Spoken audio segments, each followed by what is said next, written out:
Thanks for the nice introduction, and thanks for the opportunity to speak in front of this group of very smart and bright young people who will basically drive our future economies and societies. Now, I'll talk about in the next hour or so about how digitization enables holistic and integrated reporting. Maybe before I start, a few words about myself. Will Ritzrau, I'm 19 years with SAP. I have worked 10 years in the solution management organization for consumer products and life science, so pharma industry. I was in the strategy group. Then I was for 4 years in the sales organization and tried to sell our software to our German customers. The former roles were all global. And roughly 4.5 years ago, our former corporate sustainability officer asked me if I would like to join his team. And I was very hesitant. I thought, well, you know, all this greenwashing, all this tree hugging, all this kindergarten painting, all this philanthropy, all this, it's not real, right? And then he offered me the job, and I basically talked to my daughter, which is your age. And she said, well, Dad, why don't you start doing something meaningful? Now, setting aside that bringing money home sometimes is meaningful for a family, but that at least made me think, and I took the job, and that was the short story. There's a longer story to that as well. Now, having said that, and for those of you who don't know SAP, the promo in the beginning, SAP, world market leader of business software, roughly 350,000 customers across all industries, 86,000 employees, 22 billion of revenue in 2016, 85% employee engagement, customer loyalty of 19.2%, 24.5% women in management, and roughly an emission of 380 megatons. Kilotons. What you also see on this slide is that we have a short and a midterm guidance for our financial KPIs as well as for our key non-financial key performance indicators.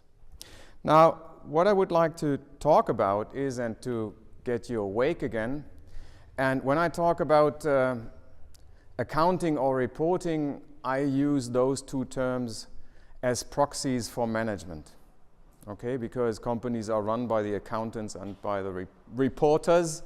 That's fact. Now, I would like to start with the book title of Baruch Lev, a recent book title where he said, The End of Accounting. And basically, if you extract the book, and I haven't read it, I just read the reviews of the book, it says that there's some importance about knowing the past, but it doesn't give you a linear information about what will happen in the future. And if you extract his book, he basically says that instead of looking at the financial performance, which in general is very much looking into the past and talks about the past performance of a company, the intangible values, the non-financial values of a company are more relevant to understand the future direction of a company. So if you know in a service business industry how happy the employees are in the company, that says more about the future performance towards customers than the past of financial results. Now, what I would like to do is I'll talk about the integrated reporting at SAP, and I mean reporting equals hopefully management. I'll talk about digitization and global challenges. I'll talk about how digitization can help address global challenges. How do you get data back into the boardroom to manage your organization in a holistic way? And finally, I'll end with what's going to be next. And I hope that meets your expectation. If you think about sustainability for SAP is a great obligation, but also an opportunity. An obligation towards our employees, towards our customers, towards the society. 92% of our employees state that they believe that sustainability is important for SAP. An opportunity, sustainability drives innovation, and through innovation we're basically selling software. Sustainability is deeply ingrained in our strategy, in our sustainable strategy, and is clearly expressed in our vision, which is help the world run better and improve people's lives. And we try to execute on this vision in two ways. Number one, as a company, we want to be a role model for sustainable operations. And as a solution provider, we want to enable our customers to run future-proof and sustainable operations.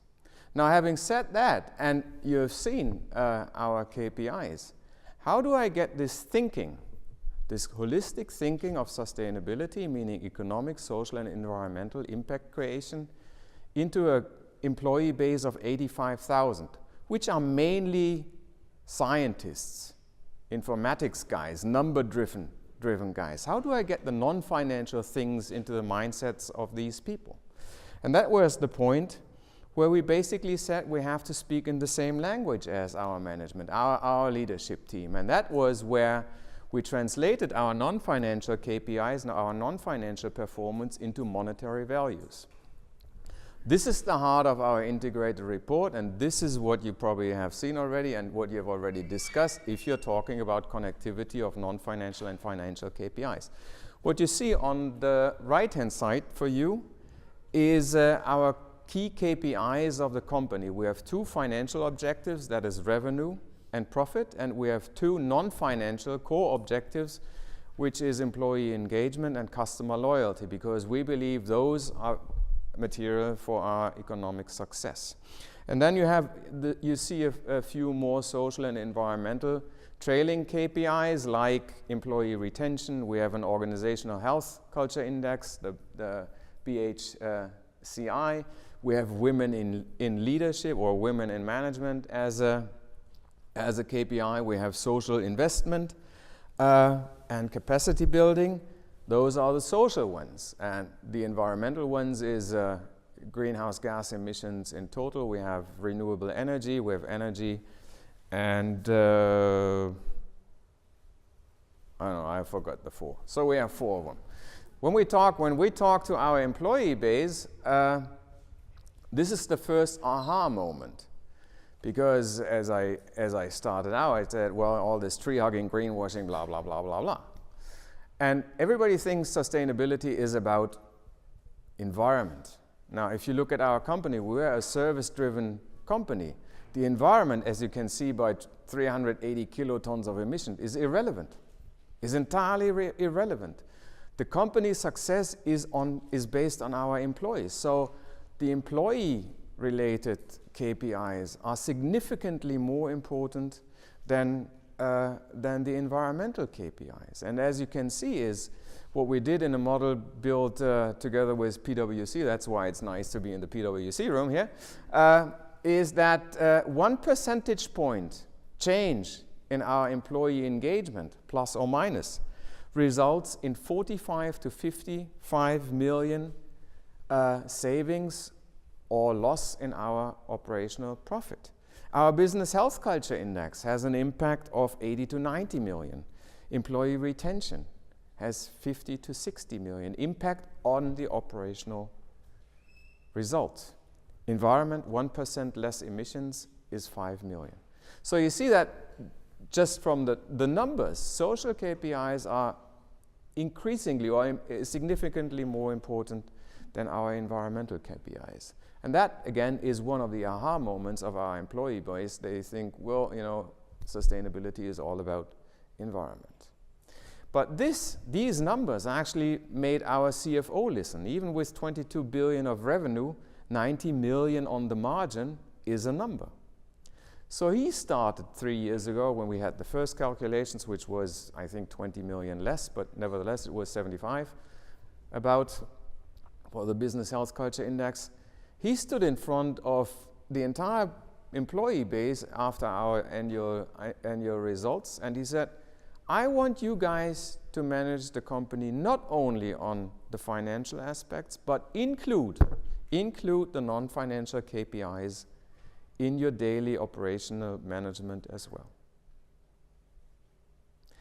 What we then do as a software company or an IT company, we trust or we believe in transparency. And what we do is we have what we call a sustainability dashboard, and we offer to all of our 86,000 or 85,000 employees access to our non-financial KPI performance. So everybody can log into this dashboard and can see how much emissions our board, for example, has produced through their flights, their own organization, how much they basically have emitted over the quarters. You see also the historic development of these KPIs. And what we also do is we link those emissions to the related cost. So either you're flying more and you spend more money, if you're flying less and you're basically saving money. And this is public. The environmental KPIs are available for everybody. You can compare organizations and you see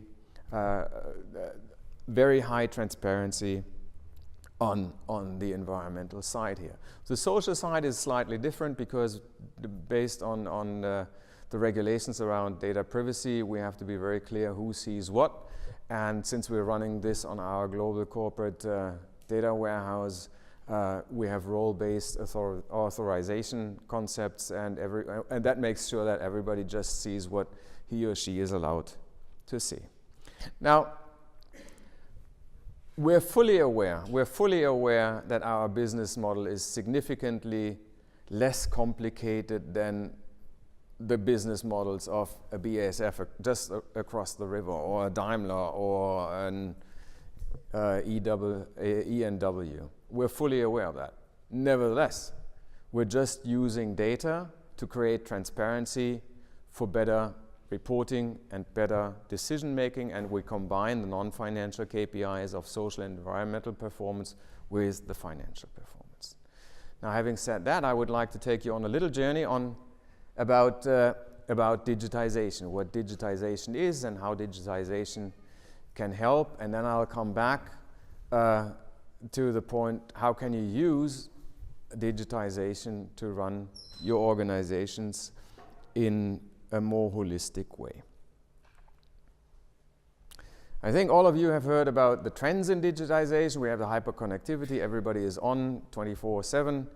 We have supercomputing, everything is significantly accelerated based on the horsepower the technology is providing over the last few years. There is cloud computing, which basically democratizes digitization. We have big data. It's everybody talks about big data. We have machine learning. We have artificial intelligence. That's the technology trends. But on the other side, our customers and the societies are basically driven by population growth, by demographic change, by urbanization, by resource scarcity, and climate change. And what tech companies like SAP tend to do is they talk about technology. Unfortunately, our customers as well as the societies are driven by these challenges, the global challenges you see on the right-hand side, right? So what we have to do is we have to translate the capabilities or the enabling capabilities of IT into how those address the global challenges, be it the ones I've listed here. And if we go a little bit deeper, let's look into how IT and digitization can help in the area of population growth and I'm sorry, I'm too fast. Let's look a little bit about key trends and facts about digitization. According to a McKinsey study, the global data flow has increased by a factor of 45 between 2005 and 2014. The global financial flows have only increased by a factor of 2.1 or even less than 2. So this is an explosion of data generation and data flow around the world. The Ellen MacArthur Foundation says there are going to be 50 billion devices online by 2020. 50 billion. The broadband coverage will increase to 90% around the world. So basically everybody has access to information everywhere unless it's not censored, right? Or it's or it's provided by Facebook with a very limited scope of accessibility. There are 2 billion social media users. Therefore, the boundaries between internal data and external data blur.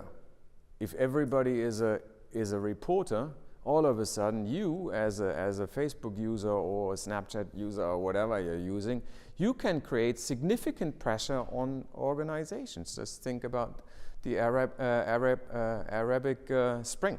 That was an internet-driven thing. It would not have happened without the internet or social media. How successful that was, that's a different thing. But the initiation was basically based on social media. So that is where the internal data and the external data start blurring, and more companies actually using external data for better internal decision making.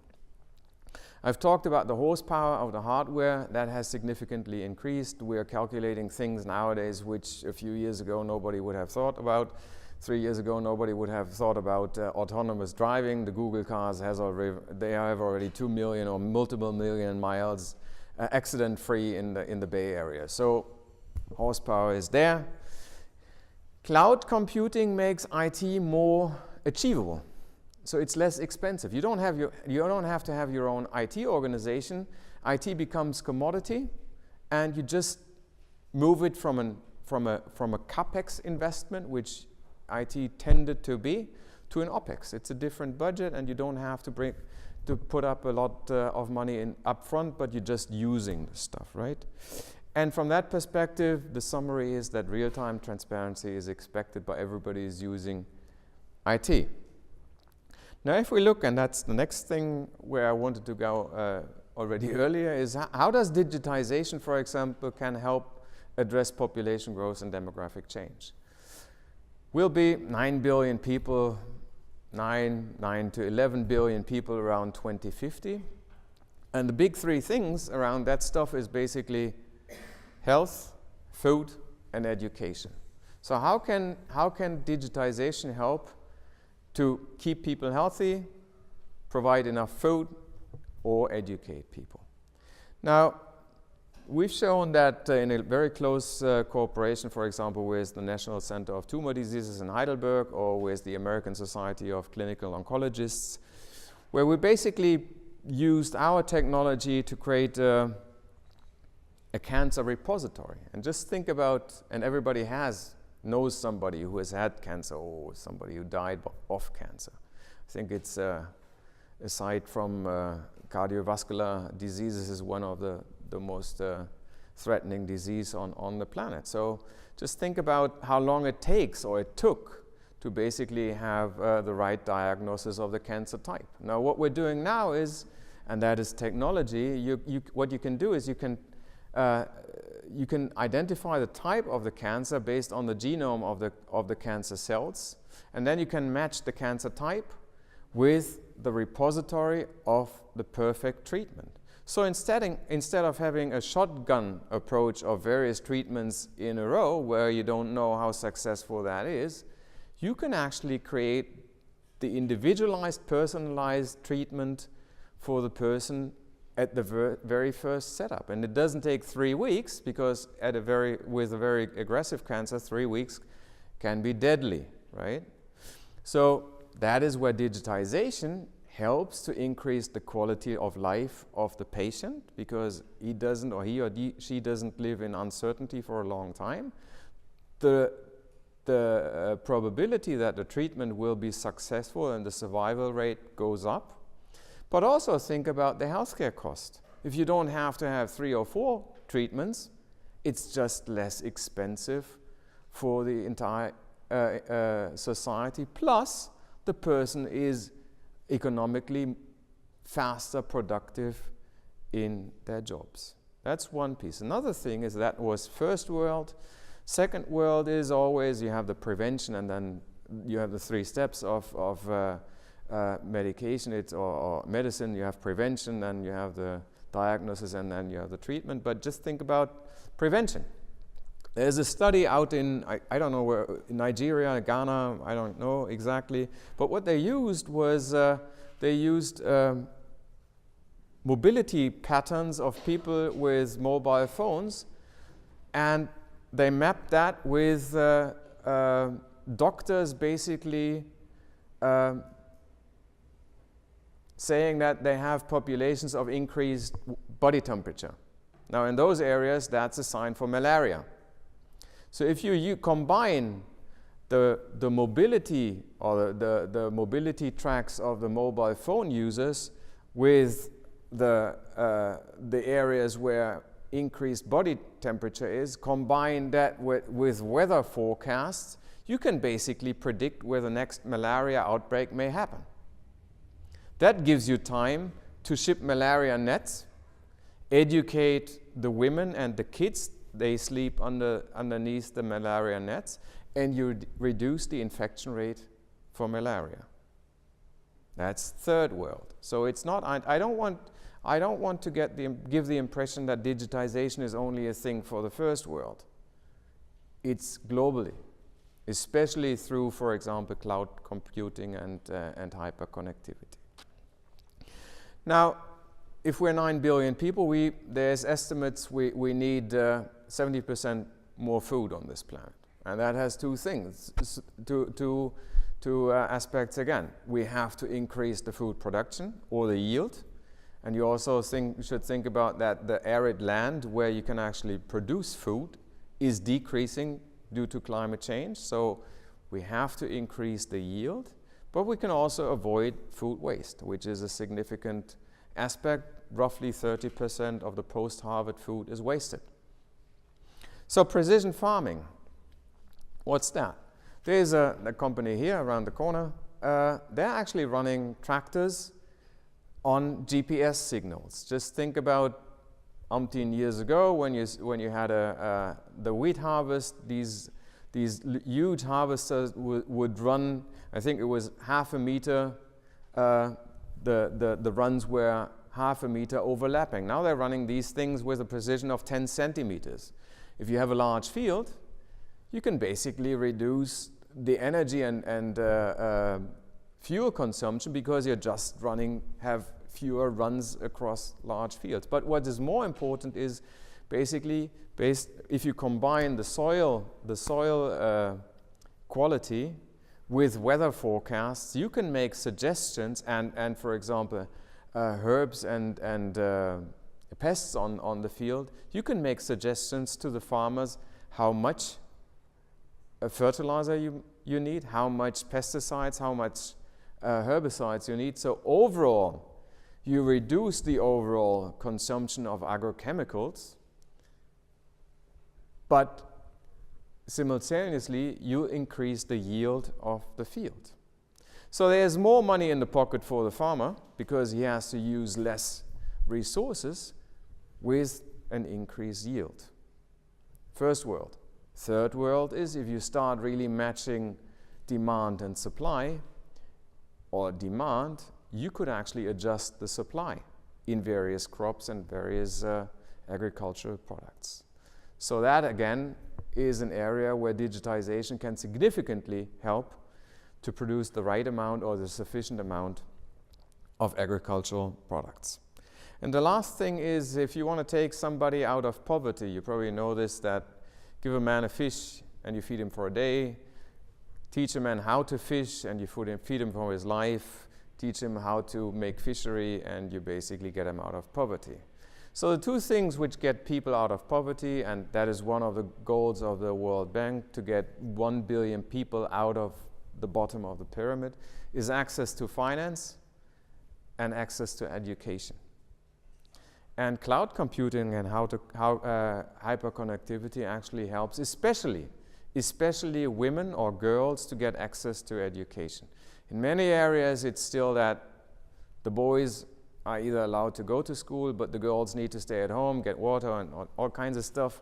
But especially with the MOOCs, the mass open online classes, girls have the opportunity to get education. Even if it's only basic education, but they get education and that may help them to get a better job in the end. And you know, the greenhouse stuff is no travel, no emissions. So that's how digitization can help in the area of demographic change and population growth. If we're looking at the classical sustainability aspect of greenhouse gas emissions, digitization equals dematerialization, right? Some of you have heard from your grandparents that there were in former times these black things where music was stored, right? That's the vinyl. Then you had these little silver things. Anybody know still the CD? That's a few years ago, and now you're running your entire music collection not only on the iPhone, but you have it streaming from Spotify or whatever you're using, right? So, and you produce it once, just for a music song, you produce it once, it's 5 megabytes. Some of the house music is probably a gigabyte, and you don't use significant resources on that stuff. So digitalization equals dematerialization, and that has a significant abatement potential and increases resource productivity. What we're doing is, even though we're a service business and customer engagement is very important, we think we should travel smart. When I was in sales and when I was in my first years, for example, I worked with Procter & Gamble and Colgate, and I flew 1 year, even though we were flying economy, I flew at Delta into the platinum class, right? So I was every other week I was in Cincinnati. And I can tell you, there are periods in life where travel is nice, but in my age, 12 hours Palo Alto just gives me so much back pain that I can't work for 2 days. So I love telepresence, because we have telepresence rooms, and I sit across of you like this, independent if you're sitting in Bangalore, in Palo Alto, or in Tokyo, and I go home at night and I sleep in my own bed. So it's for me, telepresence is nothing about emissions. For me, it's just my personal well-being, right? Nevertheless, it's clear that at some point in time and space, you have to meet face to face. And once you have actually reached the trust with your counterpart, then you can move to the more electric or electronic, or whatever you want to call it, communications. Plus, flying is relevant for our business success, and sustainability is not only tree hugging or good people, no money, no sustainability. That's crystal clear, okay? But think about 3D printing where applicable. And the application of 3D printing is still in the innovation phase. Nevertheless, large parts of, I think, the A380 are already printed. I've seen a motorcycle which was printed, the frame was printed. Think about how you can actually shorten supply chains, at least for some of the spare parts, how much emissions you can reduce. Granted that some of the stuff you're printing is still heavily dangerous and hazardous, nevertheless, we're still in the innovation phase of this stuff, right? Just think about how you can shorten supply chains. And the last thing, which is very important, I think 30% of the global emissions are based on energy production. And the energy production in the future, and again, emerging as well as developing markets, will be decentralized. It will be a mix of renewables. It will be a mix of small size energy and heat production things. Electric vehicles will be part of the energy grid, as well as storage, right? That's an IT topic, and IT and cloud computing can actually help to basically provide the energy when it is needed where, and you can also do smart consumption patterns. Just think about that energy heavy production in some industries doesn't start before 9 o'clock, because 9 o'clock, between 7 and 9, everybody's commuting, using, hopefully at some point in time and space, public transportation. There are things you can do, right? And that's IT driven. Now, I think all of you have heard about the COP21 pledges, the 2-degree target, and only digitization and big data will help monitor and look after the pledges. And the final thing for an IT company is running cloud applications in best practice, and we believe, at least we have not only certified, but we have award-winning data center with a very, very low PUE, that's the power unit efficiency. That's best practice, and overall we believe that we can reduce the IT-related emissions significantly through our operations. Now, having said that, all these processes help to run your business models, right? All create data.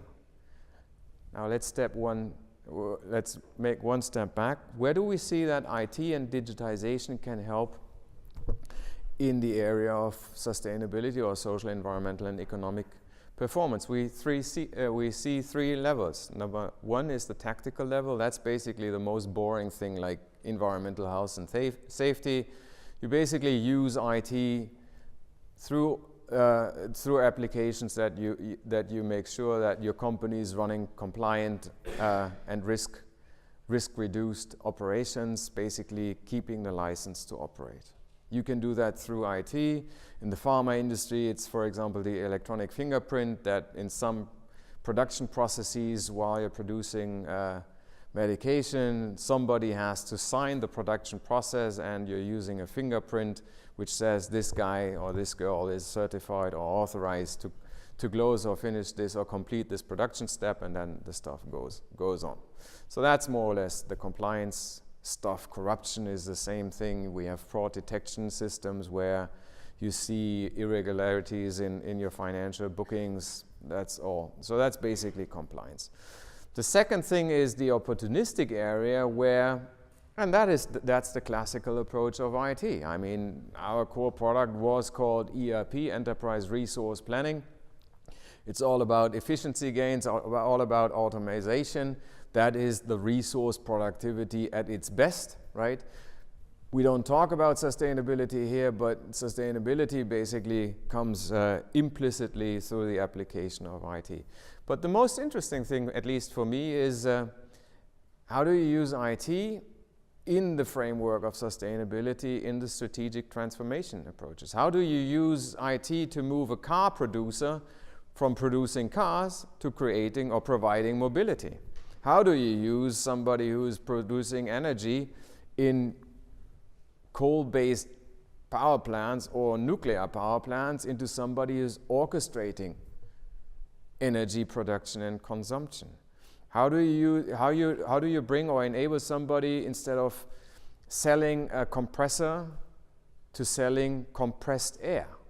If you look at Hilti sells drills, but they're moving from product to performance, selling drills. No, they're selling holes, and you're paying by the hole.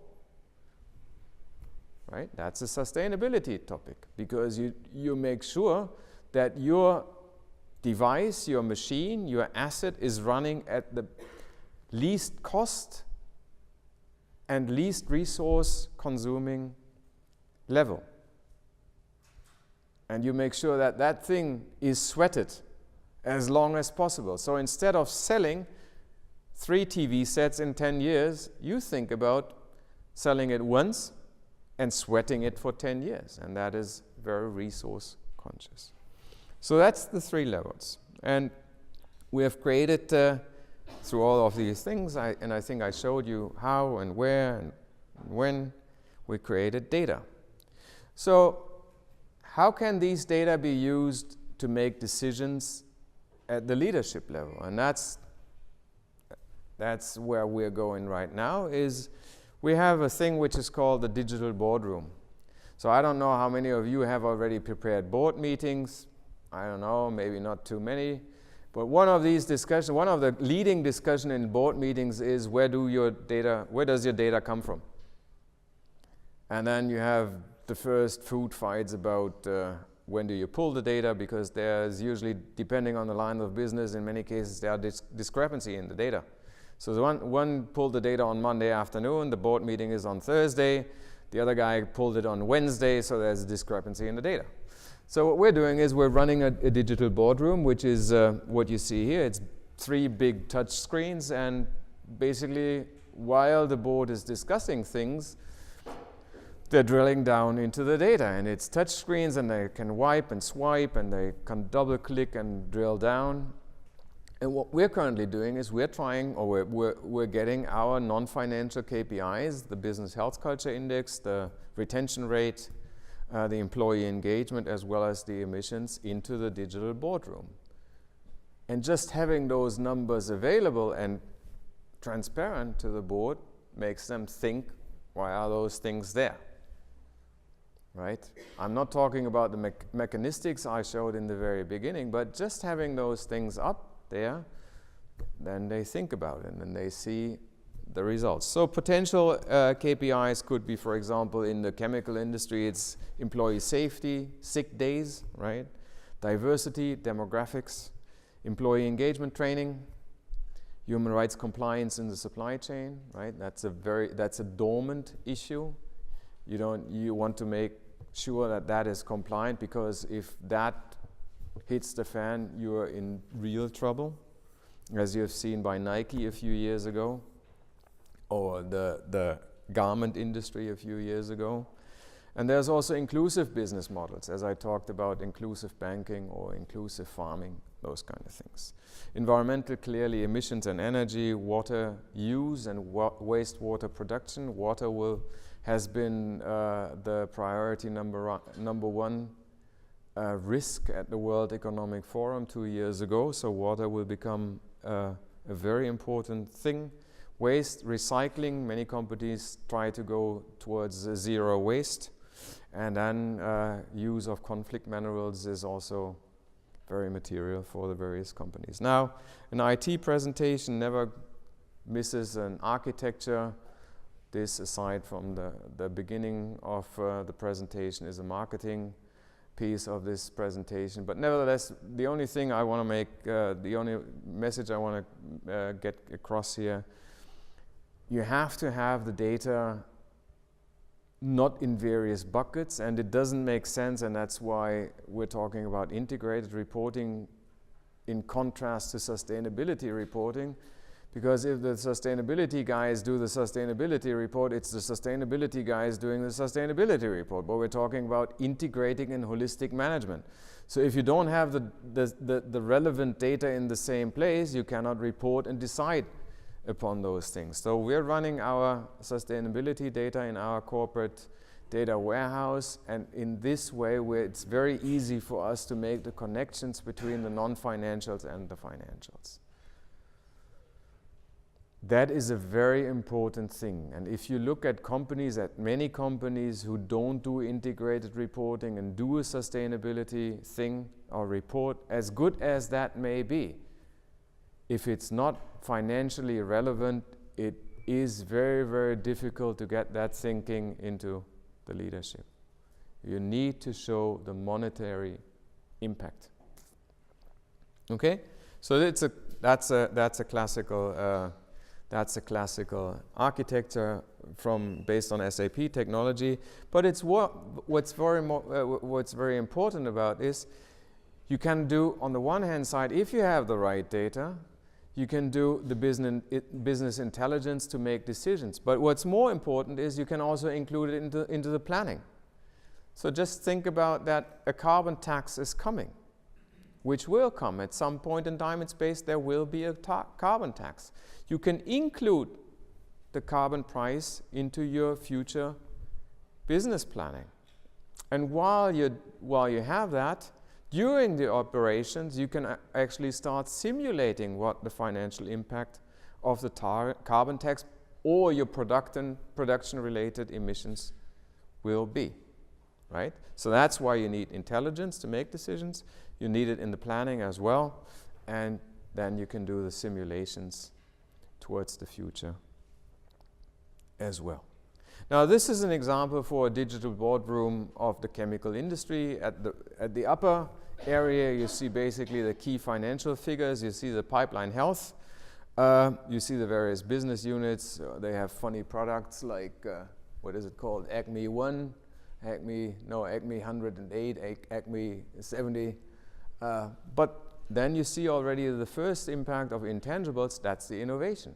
So what's the revenue of innovative or early products? Very important for a company, for the future success of a company. And in the lower area, you see the classical environmental health and safety KPIs relevant for a chemical industry. So whenever you go to BASF, always follow the lines, wear a helmet. If you're an oil company, you have to use the handrail. Otherwise, if you're falling off and never use the mobile phone on a staircase, they will immediately tell you, don't do this, right?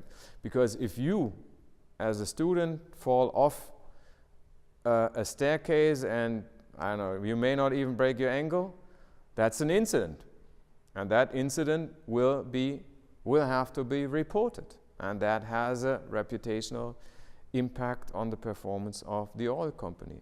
And that may be as important as the Deepwater Horizon. It's an incident. Just the number of deaths is a little bit higher, right? So from that perspective, that's very important for the operations of these kind of industries. What you also see is the age diversity. And if this would be our digital boardroom, I would do a double click. Just touch it, and then you see the details of your HR data. You see the gender diversity, you see the ethnic diversity, you see your material status, you see the distribution of staff, managers, what have you. And that helps you to make decisions. And you can jump back into the financials, and then you basically have the opportunity to make more holistic decisions. So the art is turning big data noise into information. What are the challenges? So the quality and the reliability of data. And you probably think, well, that's not an issue. We get data everywhere and anywhere.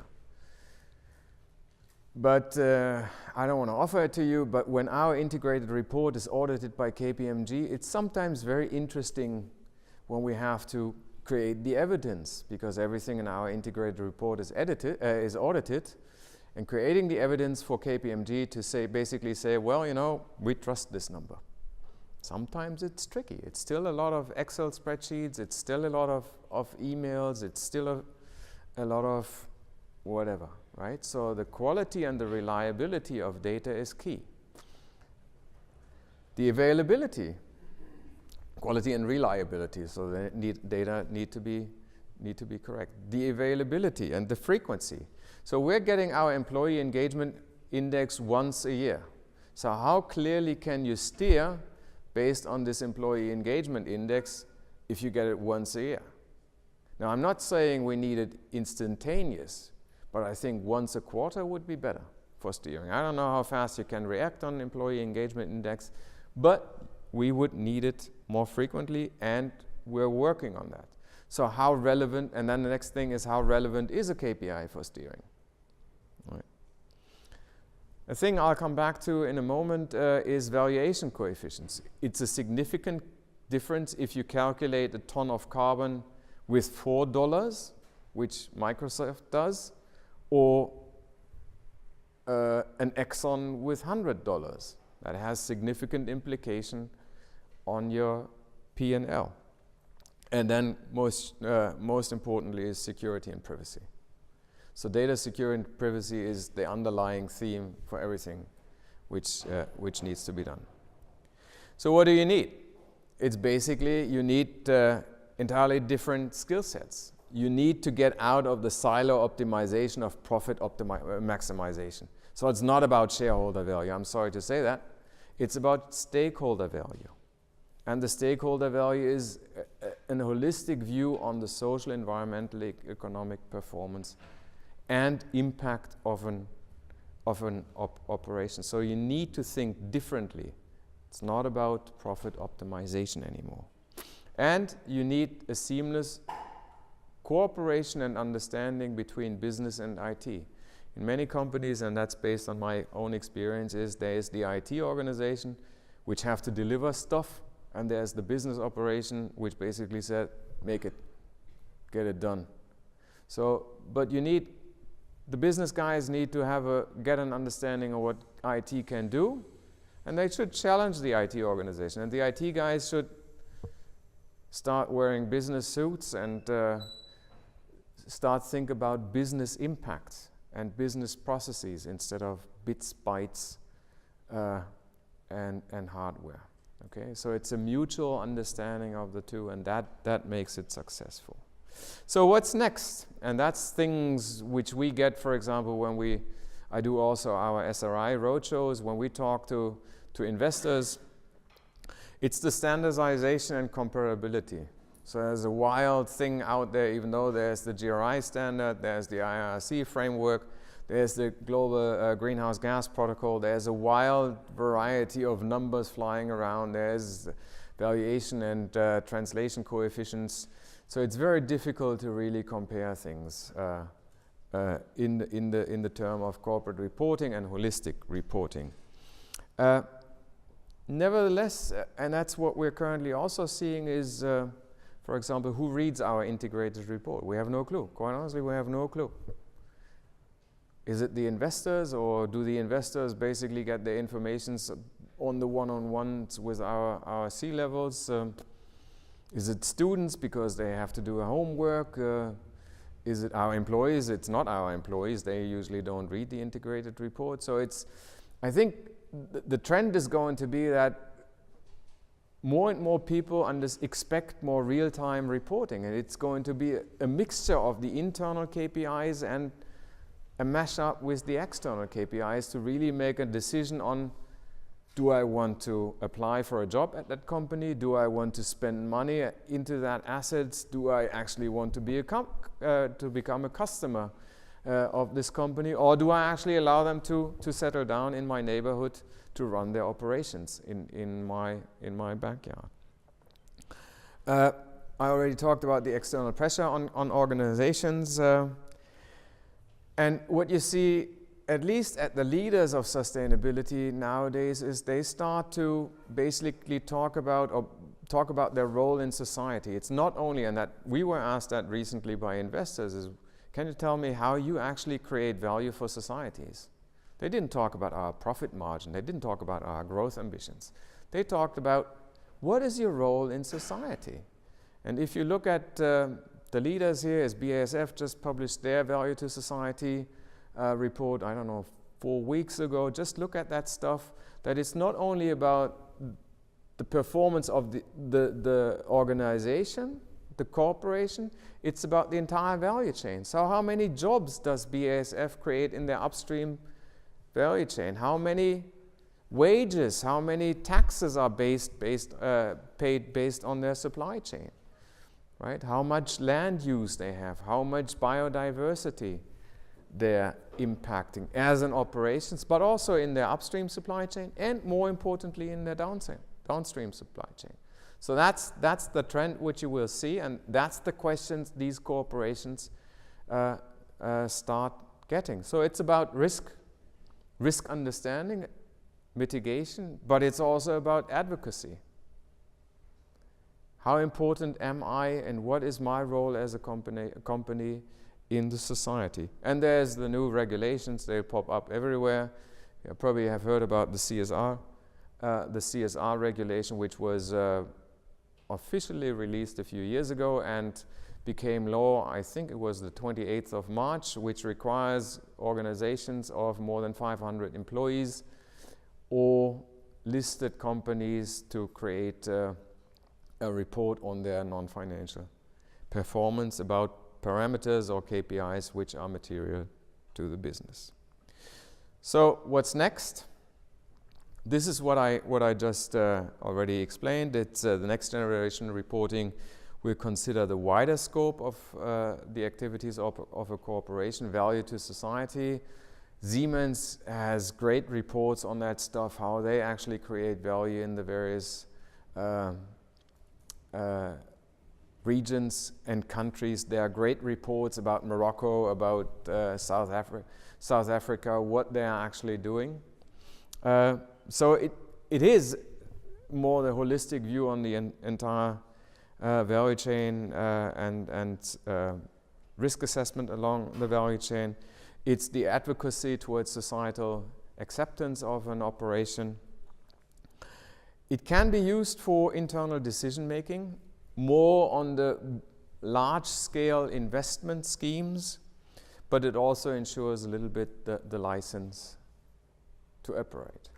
So to summarize, why is SAP dealing with sustainability? And I think I showed you a few examples that sustainability helps us to drive innovation, that sustainability will help us to drive innovation at our customers, so we create impact in our downstream supply chain.